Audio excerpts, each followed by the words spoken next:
माध्यमातून एक्सरसाइज जी आहे ती महाराष्ट्रात सुरू झाली आहे. मॅपिंग सुरू झालं आहे. जून महिन्यापासून एन्युमरेशन फॉर्म देण्यात येणार आहे. तर आम्ही आज कलेक्टरला काँग्रेस पक्षाच्या माध्यमातून आमचे शहर अध्यक्ष, जिल्हाध्यक्ष, सगळे तालुका अध्यक्ष, सगळे ब्लॉक अध्यक्ष आम्ही भेटलो आणि कलेक्टरना निवेदन दिलं आणि विनंती केली की SIRची प्रक्रिया ही महाराष्ट्रात आणि सोलापुरात ही पारदर्शक झाली पाहिजे.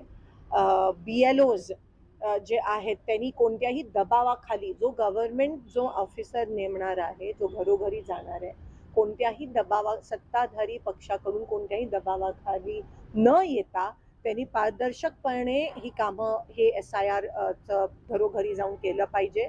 त्यासोबत जी नावं केली जाणार आहेत मुद्दामून, त्याच्यावर आम्ही शंका व्यक्त केली.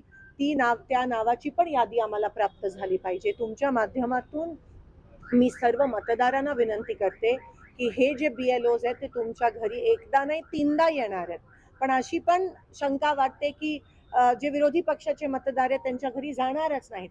म्हणून मतदारांनी सतर्क राहावं. एन्युमरेशन फॉर्म हा सगळ्यांनी भरायला पाहिजे. जरी तुम्ही आधी मतदान केलं असाल तरीही EF एन्युमरेशन फॉर्म हा सगळ्यांनी भरणं गरजेचं आहे.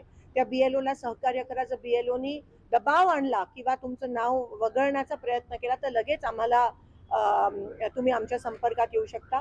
पण सगळ्या मतदारांनी ह्या बाबतीत सतर्क राहणं, दक्षता घेणं महत्त्वाचं आहे. आणि BLOज आणि कलेक्टरना विनंती करते की कोणत्याही दबावाखाली न येता ही प्रक्रिया अतिशय पारदर्शकपणे झाली पाहिजे.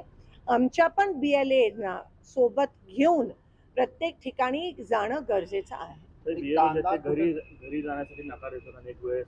आणि दुसरं जे आहे की मतदार यादीमध्ये 2002च्या यादीमध्ये त्यांची नावं अनेकांची सापडत नाहीत. अनेक तक्रारी त्याच्या बाबतीत आहेत. खूपची नावं जाहीर झाली पाहिजे आणि मतदार यादी पण BLOची नावं जाहीर झाले, सगळ्यांकडे लिस्ट आहे, पण ती पब्लिकली वृत्तपत्रामध्ये ती जाहीर झाली पाहिजेत. त्यासोबत मतदारांनी पण सतर्क राहणं की कारण का प्रचंड दबाव येणार आहे. प्रचंड ह्या ठिकाणी नावं कट करण्याचा प्रयत्न आणि षडयंत्र हे सत्ताधारी करणार आहेत, जसं आपण बंगाल आणि बिहारमध्ये बघितलं. म्हणून जर मतदार सतर्क राहिला आणि आम्ही पक्षाच्या माध्यमातून पण सतर्क आहोत, पण आम्ही सतत प्रशासनावर पण दबाव निर्माण करणार आहोत. आम्ही प्रशासनाच्या सोबत आहोत. जर सत्ताधारींनी त्यांच्यावर दबाव आणला तर आम्ही तुमच्या सोबत आहोत हे तुम्ही विसरू नये, असं एक आश्वासन कलेक्टरना ह्या ठिकाणी आम्ही देतो. कांद्याचे भाव जे आहेत ते कुठेतरी घसरतात. कांद्याचे भाव घसरतायत, पेट्रोलचे भाव वाढतायत, डिझेल आता पेट्रोल पंपवर बंद करण्यात आलं आहे असं मला आज बरेच शेतकऱ्यांचे फोन आले. काही ठिकाणी त्या ठिकाणी फक्त 500 रुपये 2000 रुपयाचं डिझेल भरण्याची परवानगी देत आहेत. त्यासोबत खत पण त्या ठिकाणी बंद, शेतकऱ्यांना मिळत नाहीये.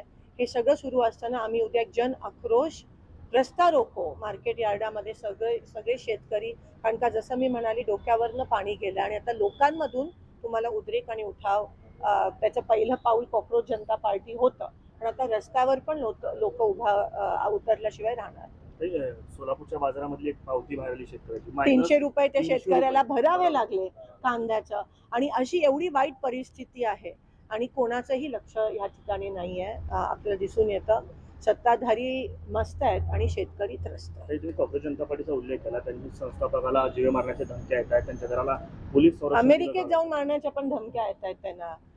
आणि तुम्ही बघू शकता की कोणत्याही प्रकारचा विरोध झाला की हे लोक कसे वागतात आणि अहंकारी किती झाले त्याच्यावरून कळतं. पण काँग्रेस जनता पार्टी ही सुरुवात आहे त्या रेव्होल्युशनची, त्या क्रांतीची. लोकांना व्यासपीठ अशी मिळत नाही म्हणून ते सोशल मीडियाचा आता वापर आणि 21 मिलियन फॉलोअर्स त्या काँग्रेस जनता पार्टीला मिळाले. ही सुरुवात आहे आणि हा उद्रेक तुम्हाला येणाऱ्या दिवसात दिसायला मिळेल, बघायला मिळेल.